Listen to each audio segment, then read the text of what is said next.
అందరికీ ధన్యవాదాలండి. నా పేరు పాత్రనాయుడు. చోడవరం నియోజకవర్గం కాంగ్రెస్ పార్టీ సమన్వయకర్తగా ఉంటున్నాం. ఇప్పుడు ఈరోజు మన నియోజకవర్గం ప్రజలందరికీ ఒక సందేశం ఇవ్వదలుచుకున్నాం. ఈ సందర్భంగా మీకు తెలియపరిచింది ఏంటంటే, గతంలో మన కాంగ్రెస్ పార్టీ ఆధ్వర్యంలో బల్లె సత్యారావు గారు, స్వర్గీయస్తులైనటువంటి మన సత్యారావు గారు, మాజీ మంత్రి గారు నీటిపారుదల శాఖలో చేస్తూ ఆయన ఉన్నంత వరకు ఏడాదికి ఒకసారి కంపల్సరిగా రోడ్డు రిపేర్లు 2 సార్లు చేసేవారు. ఎలా లేదన్నా సరే సంవత్సరానికి ఒకసారి అయినా సరే రోడ్డు మరమ్మతులు చేసేవారు. 2 సంవత్సరాలకు ఒకసారి రోడ్లు వేసేవారు. ఈరోజు ఆ పరిస్థితి లేదు, కనిపించట్లేదు. గతంలో మన మాజీ ఎమ్మెల్యే గారు మిలిటరీ గారు కానీ, మాజీ మంత్రివర్యులు నీటిపారుదల శాఖ మంత్రివర్యులు సత్యారావు గారు కానీ మనకి అన్ని విధాలా సహకరిస్తూ ఏ ప్రాంతానికి ఏది అవసరమో స్వయంగా వెళ్ళి వాళ్ళే తెలుసుకొని ఆ ప్రాంతానికి ఆయా యొక్క ఏర్పాట్లు చేసేవారు. కానీ ఈరోజు పరిస్థితి ఏంటంటే, రాజకీయ నాయకుల దగ్గర నిలబడేటందుకు కూడా అవకాశం ఇవ్వలేని పరిస్థితి అయిపోయింది. వారి ఆడవాళ్ళు వారి పనులు తప్పితే మనం పార్టీలో ఉన్నామా, మన పనులు అవుతున్నాయా, మన వ్యాపారాలు సాగుతున్నాయా, మన పబ్బం గడుస్తుందని చూస్తున్నారు తప్ప కనీసం ఎవరు కూడా ప్రజలను పట్టించుకునే పరిస్థితి అయితే లేదు. ఎందుకంటే ఎక్కడెక్కడ చూడండి, ఎక్కడెక్కడో నామమాత్రానికి వేస్తున్నారు రోడ్లు.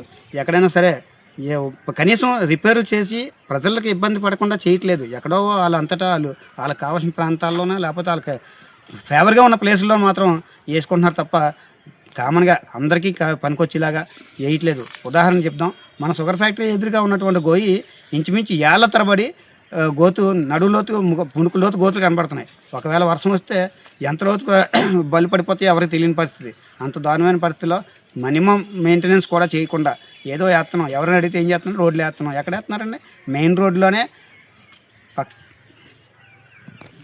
మన షుగర్ ఫ్యాక్టరీని స్టార్ట్ చేసుకొని మన ప్రాంతానికి వస్తూ ఉంటే 10-15 దిక్కల, అంటే ఇంచుమించు షుగర్ ఫ్యాక్టరీని మొదలెట్టుకొని చోడవరం దాటేసరికి 10-15 ప్రాంతాల్లో విపరీతమైన గోతులు ఉన్నాయి. కనీసం మెయింటెనెన్స్ చేయట్లేదు. అందులోనే ఇంకొంచెం నాయకులు నిత్యము తిరిగే ప్రాంతంలో కూడా నాయకుల తాలూకు దరిదాపుల్లో కోతవేడు దూరంలో ఉన్నటువంటి గోతులు భయంకరమైన 4 రోడ్ల సెంటర్లో కూడా భయంకరమైన గోతులు ఉన్నా సరే పట్టించుకునేటువంటి నాదులు లేరు. అంతటి దారుణమైన పరిస్థితి నేడు నెలకొంది. ప్రతి ఒక్కరు కూడా గమనించి ప్రస్తుతానికి గమనించవలసిందిగా ప్రజలకు వినిపించుకుంటున్నాం. అలాగే ప్రభుత్వ వాళ్ళు కూడా ఒక కమిటీ వేసి ఎక్కడ ఏ అభివృద్ధి జరుగుతుంది, మీరు ఇచ్చినటువంటి సూపర్ 6లో ఎన్ని చేశారు, ఏం చేస్తున్నారు, అసలు మీరు ఇచ్చిన మాటలు ఏమి నిలబెడుతున్నారు. వచ్చారు, రకరకాల హామీలు ఇచ్చారు. చోడవరం కోడల్లో 4 రోడ్ల కోడల్లో నిలబడి ఎన్నో హామీలు ఇచ్చారు. ఏ హామీ మీరు నిలబెట్టారో ఖచ్చితంగా మీరు మీడియా ముందుకు వచ్చి మాకు తెలియపరచవలసిందిగా, మా ప్రజలకు తెలియపరచవలసిందిగా మా యొక్క మనవి. అంతేకాకుండా మీరు ఇచ్చిన సలహాల ప్రకారం రోడ్లు ఎలక్షన్ అయినటువంటి 6 నెలల్లో మేము ఎక్కడ కూడా గోతులు లేకుండా మేము చేసేస్తామని చెప్పేసి గౌరవ ముఖ్యమంత్రి వర్యులు మీడియా ముందు వచ్చి పదే హామీలు ఇచ్చారు. ఈ రోజుకి వచ్చి కూడా ఇంచుమించు 2 సంవత్సరాలు పూర్తి అవుతున్న తరుణంలో కూడా ఇప్పటికీ ఆ గోతుల్లో పడిపోతున్న పరిస్థితులు మీరు గమనించట్లేదు.